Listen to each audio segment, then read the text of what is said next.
قال إنما أشكو بثي وحزني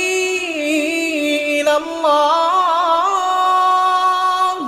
قال إنما أشكو بثي وحزني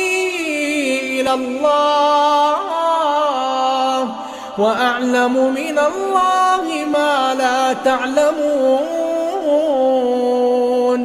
يا بني يذهبوا فتحسسوا من يوسف وأخيه ولا تيأسوا من روح الله